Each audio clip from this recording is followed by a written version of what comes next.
You are listening to Lighthearted, the official podcast of the United States Lighthouse Society. My name is Jeremy D'Entremont. Welcome. Today is April 20th, 2025, and this is episode 314 of Lighthearted. In a few minutes, we'll listen to a discussion of Prudence Island Lighthouse in Rhode Island. My co-host today is the first vice president of the American Lighthouse Foundation, Judy Ann Point. Hi, Judy Ann. Hi there, Jeremy. How's it going? It's going pretty good. A little murky here on the New Hampshire seacoast today, but the temperature's warming up. How about down in Rhode Island? Same. Right. Today it's been cloudy, little wet, but it's getting warmer. So thanks again for co-hosting for the second episode in a row, a second episode concerning a Rhode Island lighthouse. My pleasure. Always good to have you on board. So listeners know you do a lot of volunteer work for Palm Rocks Lighthouse in East Providence, Rhode Island. Do you have any plans for other lighthouse visits this year, maybe? Yes, I've sent out an email to Rhode Island, Connecticut, and Massachusetts lighthouses to see if anyone has any news to share in the podcast. So hopefully that will create a few visits for Gary and me this year. But on a personal note, we already have plans to spend time on the Outer Cape to visit Race Point, Wood End, and Long Point in June. In July, we will be heading north to stay at the West Quoddy Station, where we will visit both East and West Quoddy lights. I'd seen them several years ago, but this is the first time for Gary. We actually won a free night stay at West Quoddy Station in the American Lighthouse Foundation's online auction in January. On the way home, traveling down the Maine coast, we plan to visit Monhegan and Wood Island as well. Wow, that sounds like a great trip. Did you say you've never been to West Quoddy? Or no, you said you have been there. I was there years and years ago with my cousin, and I was all of maybe 19. We took a ride up there, and I just remember standing there. And honest to God, Jeremy, I don't even remember seeing the lighthouse. We just stood, and we wanted to see the sunrise in Lubeck, which, of course, is the easternmost point of the United States. And we just stood there and giggled. We were teenagers, but I don't remember anything about the lighthouse. It's just so funny. Well, it's a great lighthouse. So that you said you were 19, so that was like 5 years ago. Is that right? Yes. Yeah. So when you go up this time, you're gonna go. You said East Quoddy, which is also known as Head Harbor Lighthouse on Campobello Island. So it's actually Canadian, New Brunswick. Right. You can only walk out to it at low tide, as I'm sure you know. Are you planning to walk out there? Yes, we are. Speaking of visiting lighthouses, when I was down in Rhode Island, whenever it was a week and a half ago, I visited Beavertail as well, one of the great lighthouses of Rhode Island, and I met up with our mutual friend Varujan Karentz. I love that guy. He is a great guy. And, at the when I spoke at the Bristol Yacht Club the night before, I mentioned him to you and I said, he must be in his 80s. And you said, no, I think he's 96. He is. He'll be 97 this year, he told me. Wow. Yeah. I'm going to see him in a couple of weeks because we have these mutual visits. The board came to Palm Rocks last year. So some members of our board are going to go down there in a few weeks. So, yeah, they're great people. Yeah, and Varujan goes to the lighthouse almost every day, cleaning up and stuff. So he's still very active, which is really great to see. If people listening are interested, he wrote a book on the history of Beavertail Lighthouse as well, which I recommend if people want to read about that one. So before we get to today's interview, I want to mention something. I don't need to tell anyone there's been a lot of cutting back of the federal workforce lately. I'm sure you've heard about that. So far, I've heard of a few situations that could be affecting public access and other things related to lighthouses. So I just want to ask any listeners who've been involved in those situations and might be able to provide more information about them, if you have any knowledge of, these things that are going on that might affect public, access to lighthouses and that sort of thing, please contact me at jeremy@uslhs.org. I'd like to possibly talk about this in a future episode. Before we move on, I want to ask you something, Judy Ann. So we usually talk about things at Palm Rocks Lighthouse which is under the umbrella of the American Lighthouse Foundation, but we don't talk a lot about the overall organization.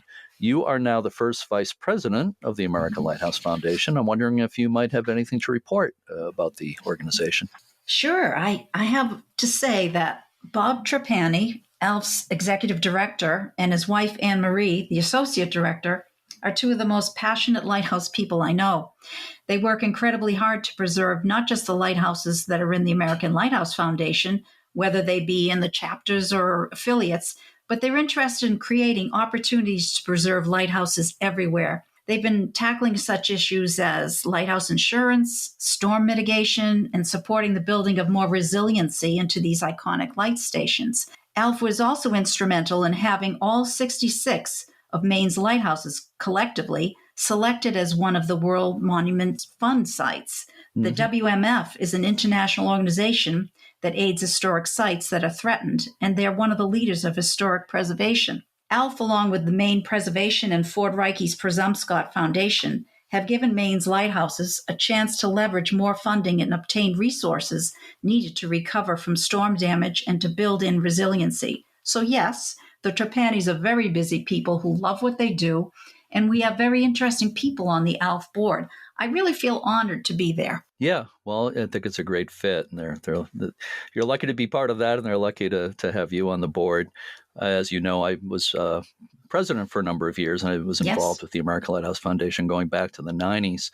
And the foundation has done such great things for lighthouses. And I couldn't agree with you more about Bob and Ann Trapani. Bob has been director for 20 years now. It's interesting. He and Jeff Gales, director of the American Lighthouse Foundation, are pretty close in age, and they've been executive directors of the respective organizations both for 20 years, almost the exact same time. So they have a lot in common. But Bob and Ann do so much great work. So I'm glad you mentioned that. Speaking of the American Lighthouse Foundation, I've said this before on the podcast, but I just want to make sure people are clear on something. This, of course, is the podcast of the U.S. Lighthouse Society, which is based in Washington State. I am the historian for the U.S. Lighthouse Society. The U.S. Lighthouse Society, or USLHS, was founded in 1984. It's the oldest major lighthouse preservation organization in the country. The American Lighthouse Foundation is a completely different organization, founded in 1994 and based in Maine. People get them confused all the time. The two organizations get along fine. Sometimes they work together in different ways, and I love them both. I've been very involved with both, obviously. I just want everyone to be clear on that.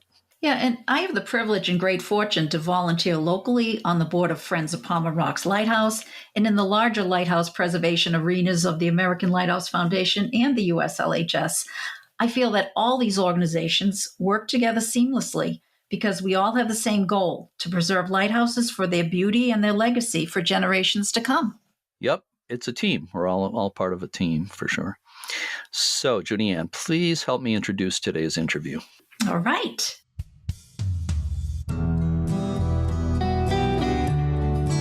Prudence Island is roughly 7 miles long and 1.5 miles across at its widest point, making it the third largest island in Rhode Island's Narragansett Bay.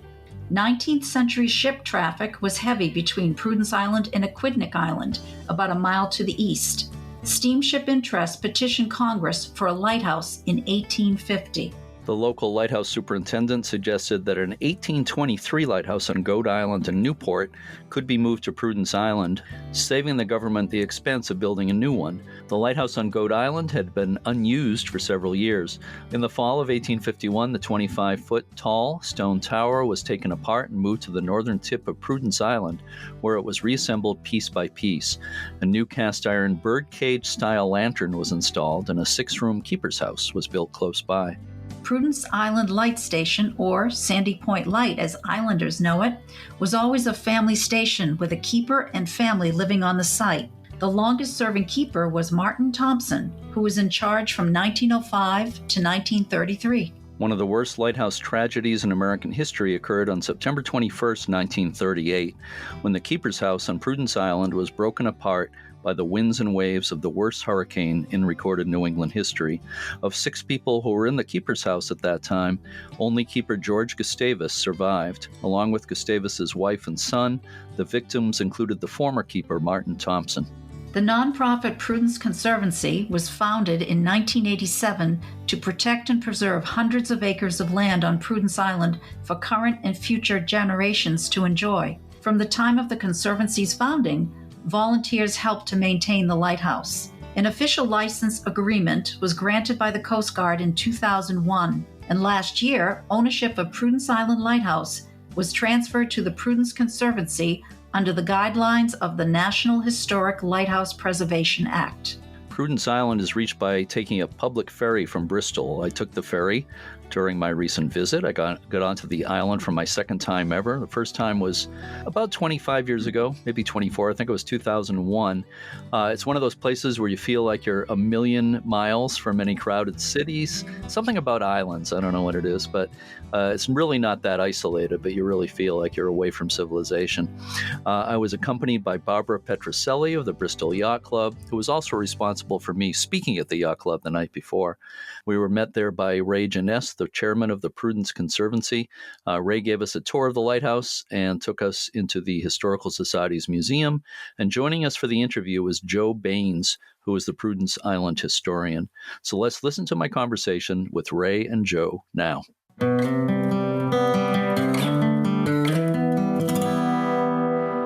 I'm here this morning on beautiful Prudence Island, Rhode Island. And I'm actually at the Historical Society, and hosting me here today and talking with me for the podcast are Ray Jenness, who is the chairman of the Prudence Conservancy, and Joe Bains, who is the historian for the Prudence Island Historical and Preservation Society. I think I got that right. I'm curious about your backgrounds. You probably have long associations with Prudence Island, both of you. Is that right? Joe? Yes, I spent quite a bit of time in my life on Prudence Island. My parents met here, and they were year-round residents of Prudence Island throughout my childhood, up until about age 11. I still have an association today with the island and its Historical Society. I was a member of the board of Prudence Conservancy for 11 years. I understand you're also quite a musician. Well, I wouldn't go that far. You offered me ukulele lessons, and I might have to move down to Rhode Island for that. I can play a little bit. Yeah, I'm sure. Mandolin, guitar, ukulele, other instruments, some of which I'm not sure I can pronounce correctly. Balalaika, maybe? Yeah, that is one of them? That's it, exactly. Neat. Well, that's great. Ray? So I grew up in Bristol Colony. Bristol Colony was a fishing group of guys that would come down and fish. They got a little enclave down at the southeast corner. Bristol Colony is affectionately known as the Bubble. My grandparents bought the house in 1940, so my father was here his entire life, and I've been here my entire life. My father added the back bedroom, which had 6 kids and bunk beds, and so we've been here my life. My kids have been here, my brother's kids have been here, so we've always been associated with the island. And recently, my wife and I have downsized off the mainland, and we're living here full time for the last couple of years. So very excited to be here, and it's just where we like to be. So. Yeah, I was going to ask you if you're here year-round. Joe, are you here year-round? I come here year-round, but I don't live here. Okay. And haven't been a full-time resident of Prudence Island since I was about 11 years old. Okay. It's still your main haunt these days. Yeah. Yeah. Listeners might be wondering, it's a little unusual, where does the name Prudence Island come from? The name comes from the original founder of the colony of Rhode Island, Roger Williams. He named the islands in Narragansett Bay that were part of his colony after certain virtues: prudence, patience, hope, and despair. Isn't there a little poem that have people remember that? Yeah, there is. It's Prudence, Patience, Hope, and Despair, and Little Hog Island right over there. Roger Williams had a bunch of daughters, and the virtues you should espouse when you're waiting for a son is prudence, patience, hope, and then eventually despair. So he had eventually despair. Something like 11 daughters. Do you think that's actually, Well, that's the story we're telling, so it's going to be memorialized in this podcast. So. It's actually a rock on the island, it's Hulpit Rock, and in theory, Roger Williams preached to the Indians from there, so it's part of the lore of the island. Yeah. Who were the Indians that were here?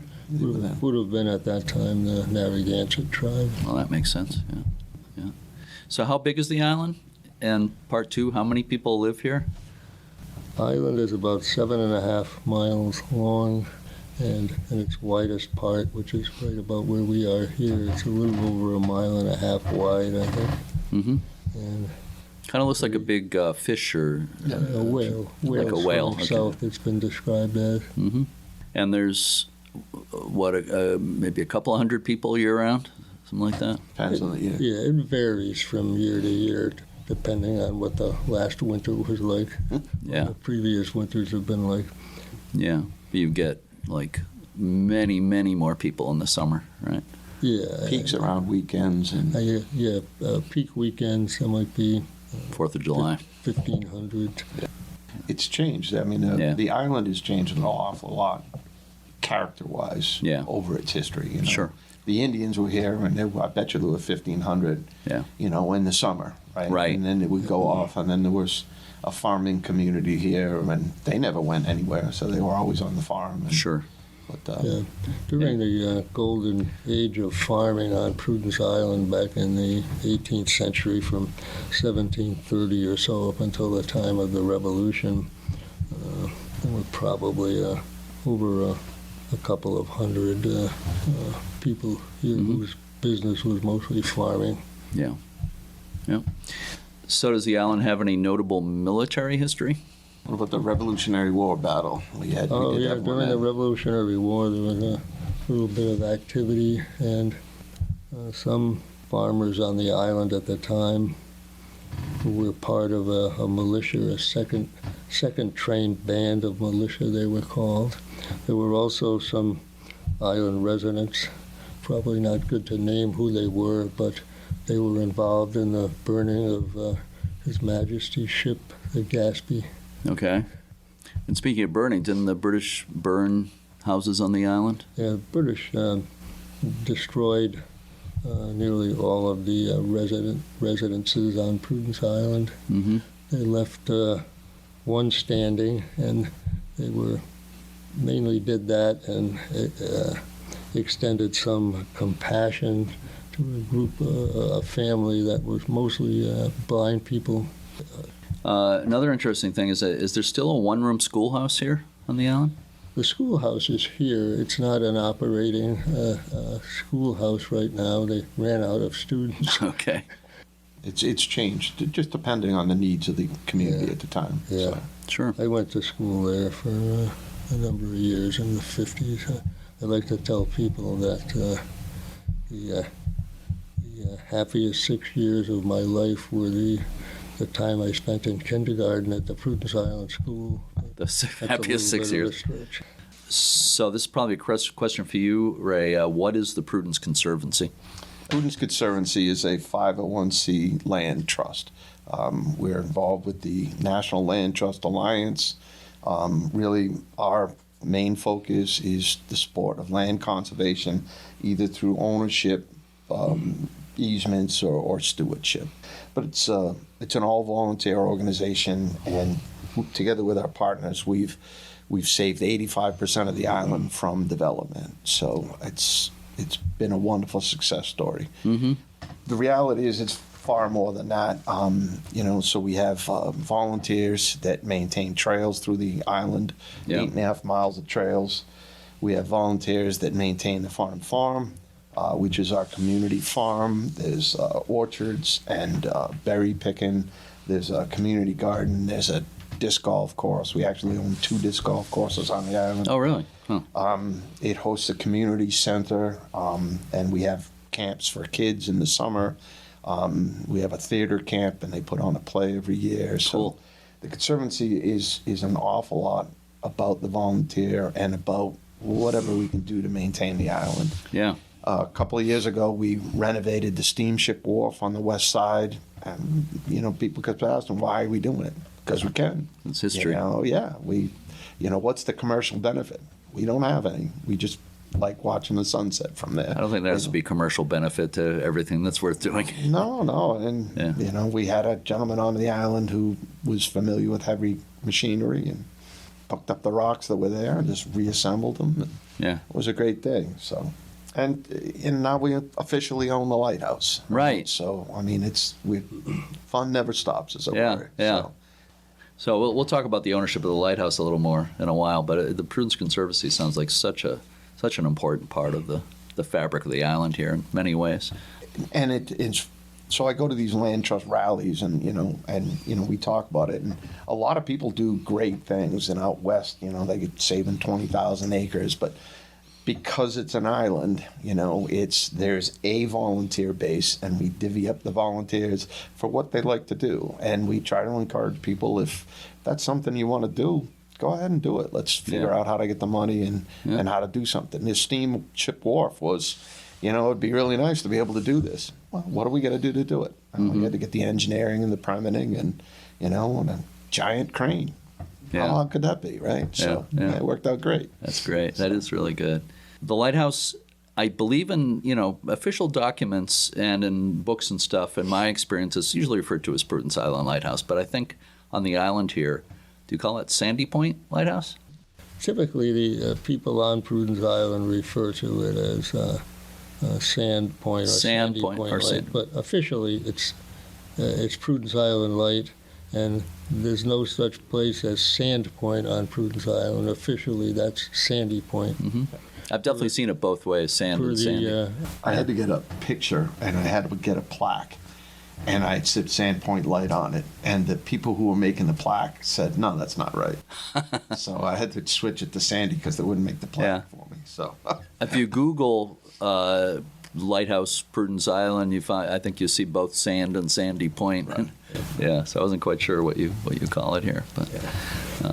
I think islanders call it whatever they feel like. The lighthouse. The lighthouse. It's called it's the only lighthouse on the island, so it's the lighthouse. Yeah. And of course, you just gave me a tour of the lighthouse, which I really appreciate. Ray, myself, and my friend Barbara Petrocelli from the Bristol Yacht Club is here with us today too. First time I've been on Prudence Island once before, 24 years ago. Today was my first time in the lighthouse, so that was really neat. So thank you very much for that. So it's actually the oldest standing lighthouse tower in Rhode Island, but it has not been here its entire life, that lighthouse. It was somewhere else originally. Can Joe, I don't know if you want to take that, but can you explain that? I think for a long time, Prudence Island had the kind of reputation as a place for secondhand things. And Prudence Island Light was originally built on the north end of Rhode Island in 1823 by a man named David Melville. I think his name is still up at the top of the granite tower, just below the birdcage. And just to interrupt for a second, he actually did experiments with gas power at Beavertail Light. He lived with gas, he did. But the only lighthouse that he ever designed or built was this one here on the north end of Rhode Island. But they kind of put it in the wrong place there. It was right at the north end of Rhode Island, and it was put there to warn ships away from a shoal, which is 100 or 200 yards north of Rhode Island. And it wasn't very effective there because it kind of did more to get boat traffic onto the shoal instead of warning it away from the shoal. Yeah. And when they put a breakwater in there, they put in breakwater light, and the use of the what later became Prudence Island Light was discontinued. And it wasn't until, I think, when the Fall River line started up a lot of their boat traffic between Fall River and New York that the operators of that line realized that they needed an aid to navigation on Prudence Island at Sandy Point. The way that they solved that problem was to bring a second-hand lighthouse to Prudence Island. Yeah. And it was taken apart, and every granite block identified as to how it should go when it was reassembled. Yeah. But they didn't bring the birdcage part of the light down here. That was built brand new and put in place there. Oh, I didn't actually realize that. In 1851, I think. Yeah, that's when it was moved to here. Moved, and then lighted for the first time, I think, in January of 1852. Okay. So you mentioned the birdcage lantern. That's an unusual feature. The lantern room itself, being the bird cage, that was fairly popular in the 1850s. Right. And the challenge was when they switched to the Fresnel lenses, there had to be a retrofit. So most of the original bird cages were taken down, and I believe this is one of 18 left in the United States. That many? I thought it was less than that. I mean, it's not many. I thought it was too. I think it's more like 6 or something like that. That was the number. But it may depend partly on your definition of a bird. There are some that are sort of like that, but this is very much that classic birdcage style lantern. Yeah, you're right. If you look at old pictures of a lot of lighthouses, like the ones on Cape Cod and so forth, if you go back far enough to the 1850s, 60s, and they had those birdcage lanterns. But yeah, as you said, when they put the Fresnel lenses in them, they replaced them with the more modern lantern rooms. Yeah. Initially, the light had a white fixed light, I think. Uh-huh. And then at some time later, it became a red and white occulting light. And then when they changed green light, red light. On the sides of the channel, red light return, right returning. Red light returning. But before that, it was green light returning for a long period of time. Okay. I was surprised one time, probably less than 10 years ago, when a package showed up at the post office here for the Prudence Island Historical Society with my name on the address. And when we opened the package, it was the red lenses that had been used at the Prudence Island Light for so many years before they were replaced with green ones. Yeah. And they're actually in the lighthouse section of the museum here. The museum here. Yeah, you showed me earlier. That's so cool that somebody mailed those to you. Yeah, and those things had been in someone's possession who I knew from when I was a child down here. She had been in the Marine Corps in the Marine Corps band, and had spent much of her time in the military, traveling with the band all around the world. And she claimed that those red discs had been, accumulated a lot of frequent flyer miles. Would she like to have them with her because it was a reminder of Prudence Island? Was that the point? Exactly. Wow. That's neat. Well, they're where they belong now. So now you have a modern so-called VLB-44, a flying saucer-like LED light in there. It's not very sexy, but that's it's functional. Yeah. I hope you can get the Fresnel lens back to display here sometime. That'd be cool. Covert action at some point. Yeah. So, is not the most pleasant subject in the world, but we have to talk about the Hurricane of '38. Again, talk about the history of Prudence Island Lighthouse. That's kind of hard to avoid. That was certainly the worst hurricane to hit the Narragansett Bay area in recorded history. Yeah. So I think it was somewhere in the neighborhood of 700 people in all died in the hurricane. Yeah. No advance warning, right? Right. No warning at all. Yeah, they thought the weather forecasters thought it was going out to sea, so nobody didn't tell anybody. Yeah. But here at Prudence Island, how many people died on the island in the hurricane?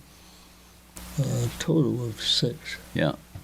5 of them were at when the lightkeeper's cottage washed away. Mm-hmm. The 6th person was an old fisherman who lived on a boat up on the north end in Cogswell Cove or Sheep Pen Cove. Yeah. Well, that's no wonder living on a boat and that. Yeah, not a good place to ride out the '38 hurricane. Yeah.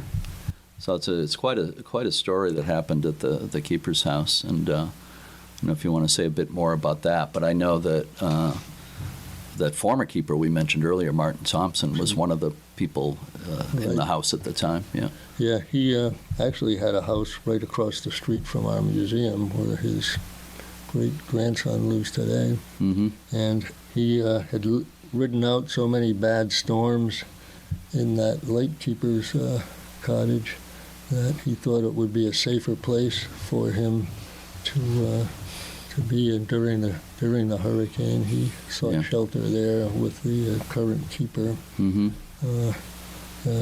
current keeper's wife. Yeah, Gustavus, George Gustavus. Youngest son, Edward Gustavus, and another couple, Lynch, Mr. and Mrs. James Lynch. Yeah, and it's my understanding the house basically was broken apart. They were washed out to sea, but keeper George Gustavus survived because he was kind of pushed back to shore, and somebody, I think it was an islander, a teenager, I think, was able to pull him to shore. There was a island teenager, George Tabor, who was only about 16, and unidentified WPA worker who got stuck on the island when the ferry didn't come back the afternoon of the hurricane. But Mr. Gustavus, as the house was coming off its foundation, was on the first floor, and he jumped out through a first floor window. I think his wife tried to go out through the doorway, which was on the south side, and the building came apart as she did that, and she clung to the door, and her body was later found, I think, on the shore in Middletown, Rhode Island. And their son, Eddie, I think he was 12 years old. He was 12 years old. I think there were other kids who were at school at the time. The ones that were still living at home were at school, and one of them was the same age as former island resident Marcy Dunbar, and they were both in town and couldn't get back to the island till the following day. But the story I had heard from someone who was on the island during the hurricane was that as the house was coming off its foundation, he ran back upstairs to get his cat, who was hiding under the bed. Oh, wow, that's a part I never heard before. And that as he did that, the house came apart and drifted away. Wow. 5 here. There were 2 other people who died at lighthouses in that storm. One in New Bedford, the wife of the keeper, Palmer's Island, and then Whale Rock Lighthouse at the entrance to the West Passage of the bay. Walter Eberly, there by himself. The lighthouse was just gone. One of the parts of the story that you don't hear that much about, but it's my understanding that there was an islander by the name of Milton Chase, who the night of the hurricane actually hooked up the lighthouse somehow and kept the light going through the night. And now, if anybody was out there in boats that night as the hurricane was going through, they were in trouble. A lighthouse wasn't going to help them if they're out there in a boat in the hurricane. But still, it's amazing that he did that. And then he became what they called the lamplighter. In the days, some of the last days of government keepers of these places, if they had somebody who didn't actually live at the lighthouse who kind of took care of them, they would call them lamplighters. So that was Milton Chase for I think it was almost 20 years. And I understand, Joe, you might have actually a personal connection to Milton Chase? Milton Chase was the husband of my grandmother. Okay. For her, I think it was her 4th husband. For Milton, it was his one and only. Did you know him? Did you know Milton? I knew Milton Chase very well. Okay. My mother, my sisters, and I lived at his hotel with him and Sarah Chase, his wife, and throughout much of my childhood, so I knew him well. And Milton, of course, was some type of mechanical and electrical genius, owned and operated the utilities on the island, including electricity, running water, and telephone. As I understand it, he developed the first direct dial telephone system on Prudence Island. Okay. By purchasing a large intercom system from a surplus Navy cruiser, and he turned that into a direct dial telephone system instead of the more common at the time party lines. Yeah. Was there an island phone operator? For a period of time there was, but he soon converted it to a 4-digit direct dial. You could dial any other phone on the island With 4 digits? without an operator to assist, which is those 4 digits. So, But the night of the 38 hurricane, when the disaster occurred with the lightkeeper's cottage, Mr. Gustavus was brought over to Milton Chase's hotel, which was known as the Lighthouse Inn. Not that it was affiliated with the lighthouse in any way at that time. It was just a convenient name. And at the time, Milton was trying to keep Mr. Gustavus busy and occupied. He was frantic, and with the fact that his wife and youngest son had been washed away with the keeper's cottage, and Milton decided that a good thing to do would be to run an emergency cable from the basement of his power station at his hotel, and actually get the light operating again. So the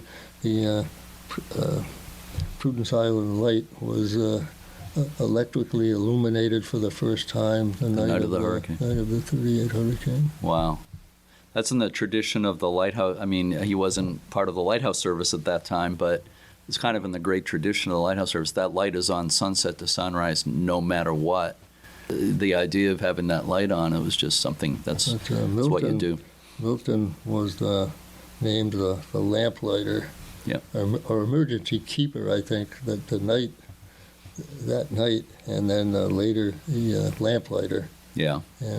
But during the Second World War, Milton was a Quaker, and he was a conscientious objector to war. And during a number of years, they transferred the lamplighter designation to his wife, Sarah. Okay. During that time period. Oh, okay. So she deserves to be in the list of keepers/lamplighters of that place too. Yes, absolutely. Interesting. You're filling in gaps in my knowledge of this history. That's great. Ideally, that's why I'm here today. Yeah. Not just as an annoyance. No, I appreciate it, and I love all this stuff. So let's talk a little bit more about the Prudence Conservancy's relationship to the lighthouse. I think the Conservancy was founded in 1987, if I remember correctly. And sounds about right. Okay. And it's my understanding that almost right from the start there was some involvement with the lighthouse.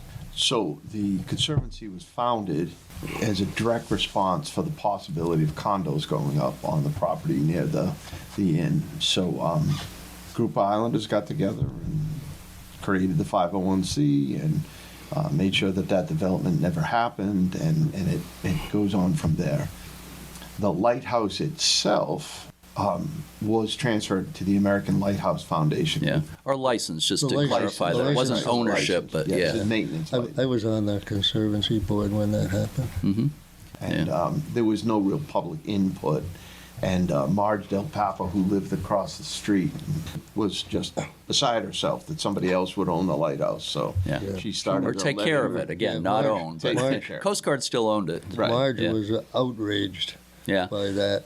Little full disclosure, I mentioned it to you, Ray, earlier. I was president of the American Lighthouse Foundation for 10 years. I was on the board going back to the 90s, but I'm not saying this just to make you happy. I had nothing to do with that decision. So I walked back to the ferry. But Marge got in touch with someone at the Coast Guard that had made that decision. It was actually a civilian employee at the Coast Guard, I think, who had made that decision. And his response to her was, "Tough luck, lady. It's a done deed and can't be undone." Yeah. But it wasn't. I keep clarifying, but not a deed. It was like a license agreement for the foundation to take care of it. Yeah. Yep. He didn't know what he was in for. He thought it was over, but Marge was just getting started. Yeah. No, it should be an island control. Yeah. So. Marge got involved with some Rhode Island politicians initially. A guy with a famous name who wasn't noted as being a really effective politician. It was U.S. Rep. Patrick Kennedy. he got involved in that, and I think reamed out the Coast Guard a little bit about it. And the same person at the Coast Guard who had told Marge, tough luck, lady, there's nothing you can do, called her back very apologetically and said, oh, we at the U.S. Coast Guard would never, ever think of doing what we just did. They were very willing to find a local group that was willing to hold the license to the light. Yeah. So the license to the American Lighthouse Foundation was for a fairly brief time, and then license was transferred to the... They made no stink about it. They said, oh, absolutely. Yeah. Well, again, I was on the board, so I was aware of that at the time. Yeah. We had a pretty big celebration in the open field north of Dick and Kathy's house at the time. And Patrick Kennedy showed up late for it because he got lost trying to find his way to Prudence Island in his own boat. Oh, okay. It's kind of hard to miss if you're going... Well, it is. What happened was he ended up at the wrong wharf. He ended up at the wharf right in front of the old hotel. Okay. And couldn't figure out where everybody was. Yeah. So after something in the neighborhood of 20 years with the license agreement, you meaning the Prudence Conservancy, right, actually got ownership through the National Historic Lighthouse Preservation Act. Was that just last year it went through officially? 2023, right? Yeah. So August before that. 2023. Yeah. Extensive permitting process. Not permitting, but application process. Yeah, I'm familiar with it. We went through that whole thing, and we finally got the I's dotted and the T's crossed to their satisfaction. Yeah. So very excited. We also had a big party.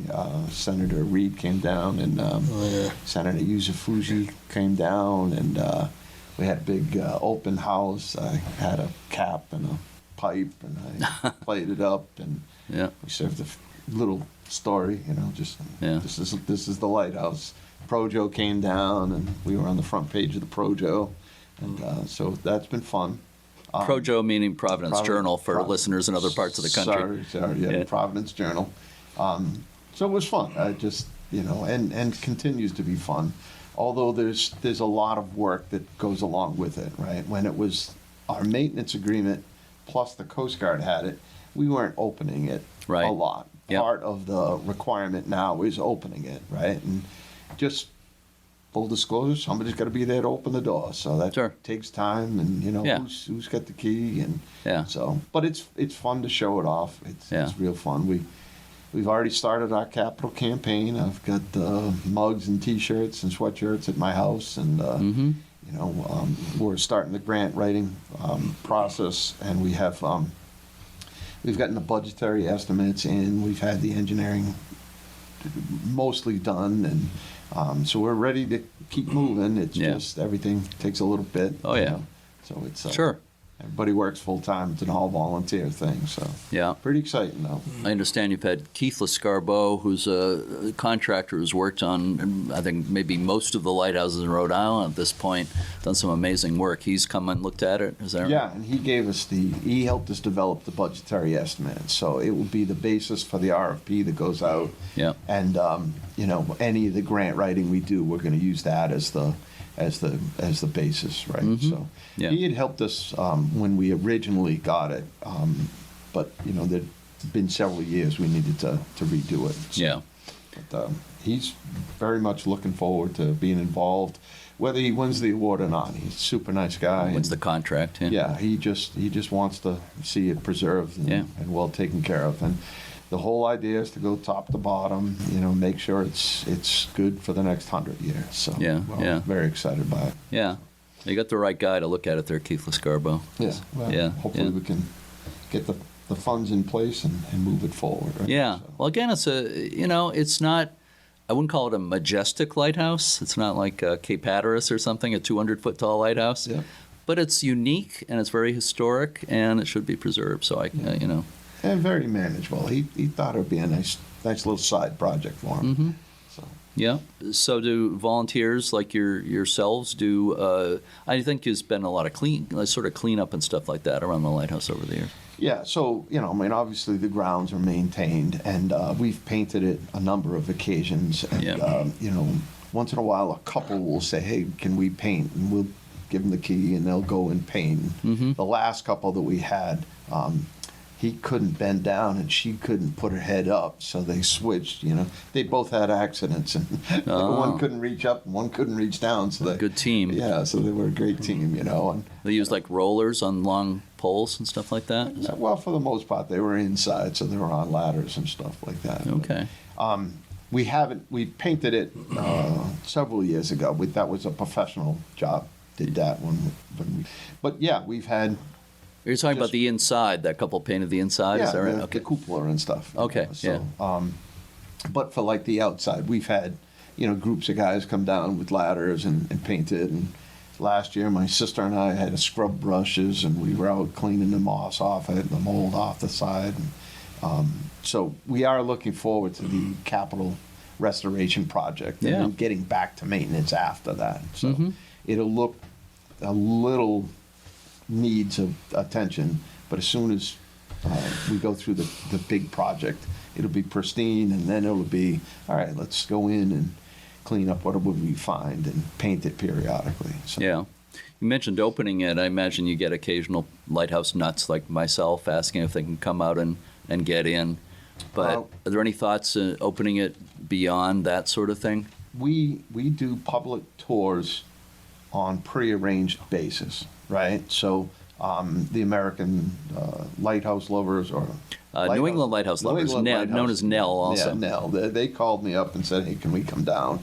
And so we met them at the ferry, and most of them walked, and the Historic Society opened up for us, and it was a grand couple of hours while they were here. And we've had several other groups. The Save the Bay has day camps, and they bring kids over, and they come up a lot. They just call me and say, hey, are you going to be open? Well, I can come open. But any kind of organization like that would like to take a tour. Yeah.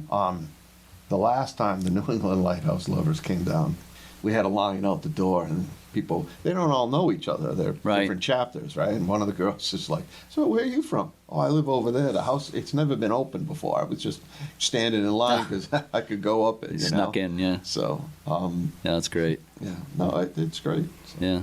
I hope I can be part of bringing a U.S. Lighthouse Society tour at some point in the future. Oh, I hope you are. Yeah. You know how to get in touch. I could certainly, I do. I know how to find you, so. Yeah. That's definitely a possibility in the future. You got a really neat narrow stone stairway in that lighthouse that I've never seen one. I've seen stone stairs in lighthouses before, but not a really narrow one like that, which I thought was really cool. And the ascent into the lantern room at the top is little tricky. You got that straight up ladder through. I told you before they used to call those the scuttle, the trap door that goes up into the lantern. The old word would be a scuttle, and that's one of the smallest ones I've ever gone through. But I did it. 6 foot. Okay. Most people can get up. Yeah, if we did it, then just about anybody can do it. Not everybody, but just about. Yeah. But it's so neat. If it's it's an old lighthouse, and you get inside there with the stone stairs. The oldest and we get, right? Oldest one in the state. Yeah. So I'm getting near the end here. I got 2 final questions for bonus points. Okay, for both of you. And the first bonus point question is, what is special about Prudence Island? You want to go first, Joe? I know it's hard to put it in a few words. Depends on who you ask, but most of the people that are associated with the island in whatever capacity look at it as a rather special place. Today, I think Prudence Island is kind of an obscure little place out in the middle of Narragansett Bay. 2 or 3 centuries ago, when the safest, best, and fastest way to travel was by water, Narragansett Bay was kind of like the Route 95 of its time, and that made Prudence pretty important at that time, whereas as today, as I say, it's pretty obscure, and even the obscurity is something that helps to make it special. Right. And yeah, I feel pretty special that I've been able to spend so much of my lifetime here. Yeah. sometimes to the annoyance of my spouse. She's an island widow. Yeah. Other times it's probably not such a bad thing to have me here. Yeah, right. I think my wife feels the same way about me going to look at lighthouses. My wife rides horses when she's not at Prudence, and sometimes it can be nice for her to have me here while she's at the horse barn. Healthy to have your own interests, for sure. Oh, yeah. It can be a long conversation talking about what's but I think that says a lot. I mean, I think of places like Martha's Vineyard, Nantucket, even Block Island. They're still great, but it's almost like people have kind of loved them to death. I mean, Cape Cod in general. Yeah. That hasn't happened here, and I hope everybody listening doesn't decide to come here. Prudence isn't a great big place. It's kind of a great and little place. Right. A little bit off the beaten path for most people, which again is part of its appeal. Anything you want to add, Ray? Yeah, it's always difficult to say what you love about Prudence, because it's the same thing everybody loves about their special places. Mm-hmm. It's the community, the familiar haunts. It's the convenience. It's what you know and what you're happy about. Yeah. But for most of us, it's a summer place. It's an escape. It's got a rural setting. There's no traffic. There's no running around. You can just take it a lot slower. Yeah. You can, you're on island time. And it's a really informal place. Yeah. Not a lot of formality here. Well, that's good. And there's nothing better than on Friday afternoon, after being hot and tired in the city and working all week, then to get on that Friday afternoon ferry, the breeze comes up, and all your cares melt away, and you're there till Monday, and then all right, let's start again. So it's an escape for a lot of us. Yeah, it's a quiet place. I remember that feeling from when I was still working for a living. Yeah, moving down here, you've lost a little of that for me, because I don't get on the Friday afternoon ferry anymore. Right. Looking forward to that Friday evening ferry. Which is a huge thing. And then having to go in the other direction on Sunday afternoon. Kind of a letdown. Yeah, it was something of a letdown. Yeah. You escape the real life. Well, wait a minute. This is the real life, and I'm just kind of living over there. Yeah. I've heard people talk about island time. You're on that island. You're not on mainland time anymore. You're on island time, and you step off that ferry onto the island and you relax a little bit, naturally. Yeah. Oh, you're closer to nature in a place like this than you are on the mainland, in Newport or something. Just the conversations, as being a full-time islander now. Mm-hmm. You go and back at home, hey, I got to go there. It was good seeing you. See you later. But now it's just like, no, you've got to spend time and talk to people. Yeah. They want everything slows down. So it's good. Yeah. So I see it's almost 10 past. I got to get the 10:30 ferry, so we can't go too much. I got to pack up my stuff in a minute here, but maybe we can. Out of here by at least 10:29, I think. So right. So this last question, I think there's a time limit on it. So. But the last bonus point question is, and this is for both of you, what does the lighthouse here mean to the people of Prudence Island? To me, it's a huge just symbol, right? So we really have the island that's the shape of the whale, and the light, So I mean, it embodies everything that you love about the community, and it's very symbolic that way. My son has a tattoo on his forearm with the lighthouse surrounded by the island and on a wooden boat that my parents and grandparents have maintained. Yeah. So it's family and community is really what it is. Yeah. Joe? I'd agree with that. Yeah. Well, it's so true. I would have used the word icon, I think. Yeah. Prudent, it's an icon. Yeah. The lighthouse is. Icon for the island. Yeah. Yeah, well, that's true in so many places that lighthouses are one of the centerpieces for communities, and often the oldest. Is that the oldest structure on the island, or are the houses older than that? There's Bacon Farm is older than that. Yeah, Bacon Farm is probably the oldest house on the island, 1780, 1780. Yeah, it's got the lighthouse beat, but still the lighthouse is certainly among the oldest structures and one of the most historic structures on the island, and is an icon for sure. So I do have to catch the ferry, but this is fantastic. Thank you so much for spending time with me and for hosting me here at the Historical Society and for giving me a tour of the lighthouse. My pleasure. Yeah. Yeah, my pleasure too. And Ray, thanks for letting me be part of it. Yeah.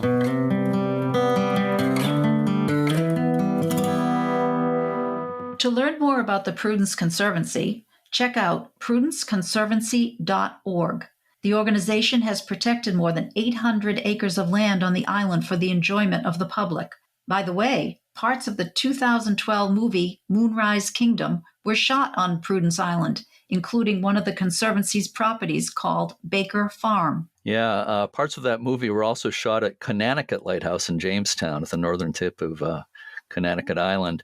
I visited the owner there. He told me that Bill Murray, who was in that movie, was a heck of a nice guy. That lighthouse, the house there, actually served as supposed to be the home of Bill Murray and Frances McDormand in that movie, in case you haven't seen it. So it was great getting back to Prudence Island anyway. It's a place that's off the beaten path for a lot of people visiting Rhode Island, but it's as I said, it's really not hard to take the ferry from Bristol. If somebody doesn't pick you up, I was lucky enough to get picked up and got a ride to the lighthouse, but it's only I think it's about a mile walk from the ferry to the lighthouse, so it's a nice walk. Yeah, that's one I actually have not been to, and I've not seen that movie, but I'd love to, because Bill Murray, and you said Frances McDormand, she was in Fargo, wasn't she? She sure was, yeah. Oh my God, I love her. All right, I'm definitely going to see that movie. Okay. On the list. Yeah. Okay, and of course, when lighthouse buffs come to Rhode Island, they need to take a boat tour out to Palmer Rocks Lighthouse. Yeah. Check out palmerrockslighthouse.org to read all about the tours. Everybody knows that Palmer Rocks is the best lighthouse in the state. Well, at least that's what Jeremy told me to say. You mean you don't actually think that? Of course I do. I thought so. That's why I said you should say it, because I know you believe it. And I wouldn't argue with it. There's a lot of great lighthouses in Rhode Island, but I was just talking to somebody, I can't think of when it was exactly, but in the last couple of weeks, talking to somebody, and they brought up Palm Rocks and said, what an amazing, I think it was one of the guys at Prudence Island, actually. What a great restoration that is. So something that comes up pretty often. It's well known in the lighthouse world. So anyway. We have a lot of hardworking people, I have to say. Oh, yeah, for sure. I absolutely know that. And for a little state, Rhode Island is rich in lighthouses. And whether it's the best, maybe not, but it's absolutely one of the best. Incredible restoration.